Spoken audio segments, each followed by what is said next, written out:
तो ये है अपना first chapter engineering hydrology introduction chapter का शॉर्ट नोट्स। ये हम लोग ने पूरा सिलेबस डिटेल में इसका कवर किया है फर्स्ट चैप्टर का। अब इसको शॉर्ट नोट्स काफ़ी डिटेल शॉर्ट नोट्स है, क्योंकि इसी के प्रीलिम्स में काफ़ी डिटेल में कहीं से भी क्वेश्चन पूछ सकते हैं। तो इसके लिए मैंने काफ़ी डिटेल में शॉर्ट नोट्स बनाए हैं। आप अपने अकॉर्डिंग शॉर्ट भी कर सकते हो या फिर कुछ चेंजेस करना कर सकते हो। मैंने तो अपने हिसाब से बेस्ट शॉर्ट नोट्स बनाए हैं। तो ये है इंजीनियरिंग हाइड्रोलॉजी। इसमें फर्स्ट है हाइड्रोलॉजिकल साइकिल, जो तो हमने शॉर्ट में लिख दिया, sun driven process, continuous process, extent 1 kilometre below, 15 kilometre above the surface, relative humidity का formula, actual vapour carried upon vapour maximum vapour carrying capacity, जो कि इंक्रीजेस विद टेम्परेचर होता है 200, और यार R H increases with decreasing temperature. Moisture lighter rises up, RH keeps on increasing as temperature decreases, and whereas which is 100% condensation हो जाता है, and फिर बाद में फर्दर प्रेसिपिटेशन। ये पूरा मैकेनिज्म है कैसे वो वर्क करता है। और फिर कंडेंसेशन क्या होता है, फेज चेंज, मतलब वेपर से लिक्विड फॉर्म में precipitation, and liquid drop coalesces together overcome air drag and fall down. मतलब वही कि कंडेंसेशन होने के बाद दो ड्रॉप्स कोलैप्स होके नीचे जमीन पे गिर जाते हैं। इनफिल्ट्रेशन को आई से डिनोट करते हो, क्या सरफेस पे होता है कि मतलब सरफेस के ज़मीन में ज़्यादा हो इनफिल्ट्रेशन। इंटरफ्लो तो सब सरफेस फ्लो भी बोलते हैं, जो हॉरिजॉन्टल है तो उसको आई टू लिया है। Percolation between two layers of soil, और ये है वाटर टेबल, तो उसमें डीलेड इंटर उसके नीचे जो होता है वो लीड टू बेस फ्लो होता है। और क्लाउड सीडिंग का एक कॉन्सेप्ट हम लोग ने देखा था, उसमें क्या था, done by using silver iodide. जो मैंने कहा था, दुबई वाला एग्जाम्पल दिया था कि वहाँ पर किस तरह से आर्टिफिशियल रेनिंग किया जाता है, तो वही क्लाउड सीडिंग का concept.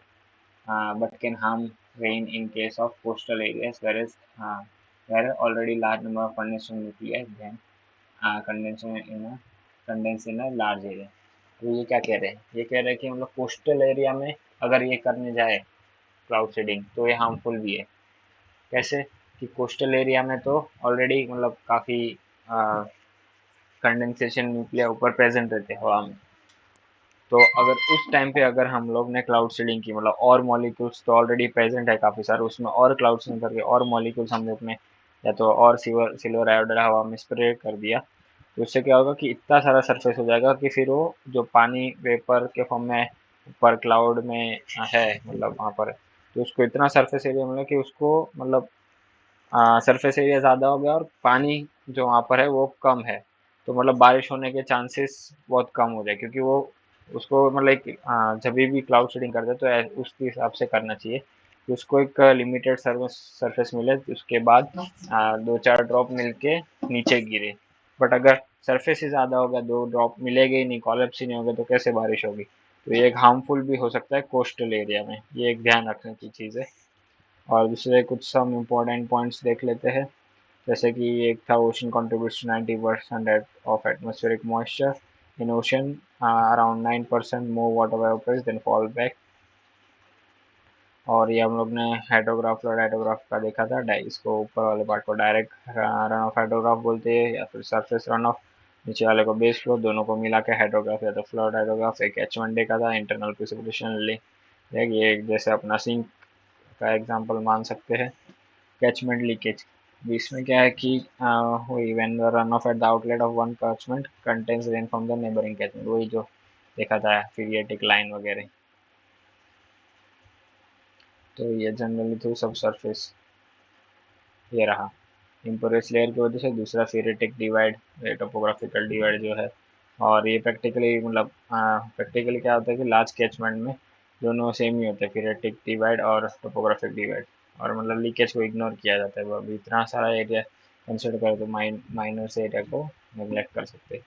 बाद में देखा था हम लोग ने वाटर बजट, हाइड्रोलॉजिकल बजट, उसका फॉर्मूला था mass inflow minus outflow equal to change in storage.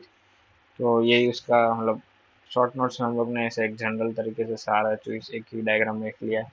G1 G2 जो ग्राउंड फ्लोर में इन हो रहा है, आउट हो रहा है, सरफेस पे रन आर क्या बोलते हैं, रन ऑफ इन हो रहा है, आउट हो रहा है, ग्राउंड वाटर जो सरफेस पे आ रहे हैं, इनफिल्ट्रेशन अंदर जा रहा है, evaporation transpiration from ground, evaporation transpiration of surface. और सरफेस का यही फार्मूला जो हम लोग ने देखा था, वही इसका ये जो ट्रिक लिखा 7+1 6+1, वही सब इसमें P+G A - करके देखा। फाइनल फार्मूला याद रखना है, PRET G = S। सब में माइनस है, ये भी एक याद रखना, प्लस मत लिख देना, क्योंकि ये प्रिसिपिटेशन में से माइनस रन ऑफ ये सब है। और एक फॉर्मूला था, lake evaporation is equal to pan coefficient to pan evaporation.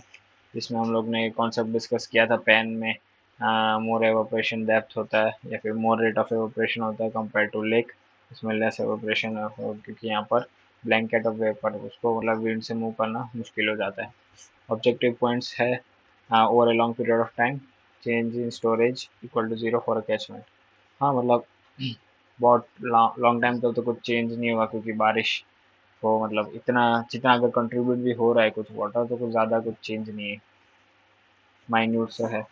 और evaporation transpiration loss over the lake, मतलब जो ओपन बॉडी स्ट्रक्चर है, लेक हो गया, पॉन्ड हो गया, रिवर हो गया, वो ज़्यादा होते लेक और पॉन्ड में evaporation transpiration compare to vegetated area.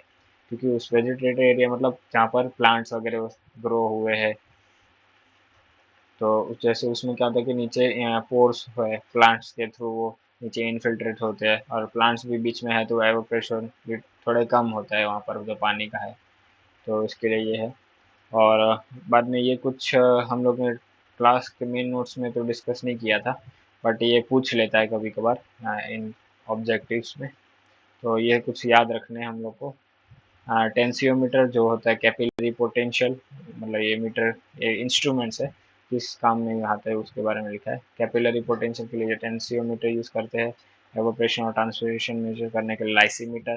Transpiration सिर्फ मेजर करना है तो फाइटोमीटर। और विंड स्पीड मेजर करनी है तो एनेमोमीटर। और अगर ह्यूमिडिटी मेजर करना है तो हाइग्रोमीटर और साइक्रोमीटर। ये दो इंस्ट्रूमेंट है, दो नाम है। और अगर सनलाइट इंटेंसिटी या इंटेंसिटी ऑफ सनलाइट मेजर करना है तो फाइ फायर हीलियोमीटर, फायर ये याद रखना, फायर हीलियोमीटर। और एवापोरेशन मेजर करना है तो एटमोमीटर।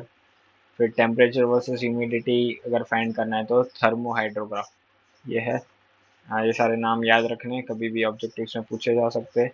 और दूसरे सम हम आइसोप्लेस देख लेते हैं। तो आइसोप्लेस तो दो general terms but use for line joining points of equal transpiration. Isopleths किसे कहते हैं? ये आइसो इक्वल ट्रांसपिरेशन होता है, उसे वो जो लाइन जॉइन करती है एक पूरे ऑल ओवर टोपोग्राफिकल में, तो ये। और इक्वल स्नो हो रहा है, जैसे हम लोग बनाते थे ना कि ऐसा इस टाइप का, ऐसा कि इस पॉइंट पे सेम हाइट है माउंटेन की, फिर अंदर ये वाले पॉइंट पे सिर्फ सेम हाइट है, तो वैसे ये आइसो आइसो मीन्स कि equal line joining equal points. और ये प्लेथ मतलब इवोपो ट्रांसपिरेशन। आइसोनीफ मतलब इक्वल स्नोफॉल, मतलब ऑल ओवर एक पर्टिकुलर एरिया लिया, उसमें से हम लोग ऐसे इस टाइप के रेड जैसे यहाँ पर लाइन है, वैसे हम लोग ने ऐसे लाइन ड्रॉ किया, मतलब वो इंडिकेट कर रहा है कि वहाँ पर इक्वल अमाउंट ऑफ स्नो गिर रहा है या है वहाँ पर। जैसे ट्रैवल टाइम कहाँ से सेम है तो आइसोक्रोन कहेंगे। सैलिनिटी अगर इक्वल रहेगी तो आइसोहेलिन कहेंगे। इक्वल डेप्थ इन सी देखेंगे तो आइसोबाथ कहेंगे। इक्वल टेम्परेचर देखेंगे तो आइसोथर्मल। और इक्वल सनशाइन तो आइसोहेल्स। और equal velocity आइसोवेल्स।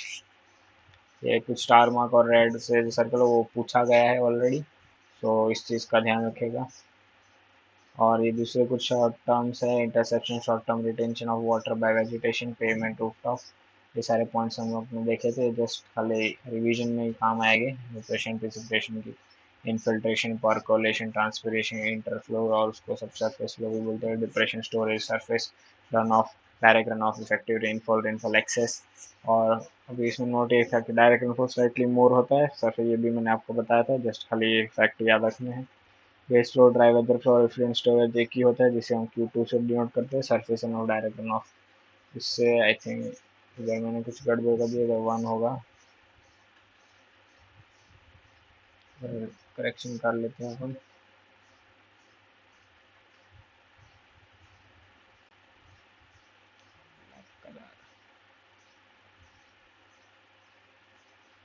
22%। Okay, let's start. इधर 1 होगा 1। ओहो,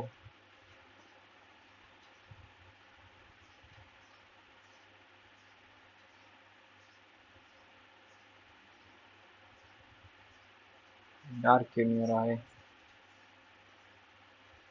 ओपेसिटी मैंने कम कर दिया इसके लिए।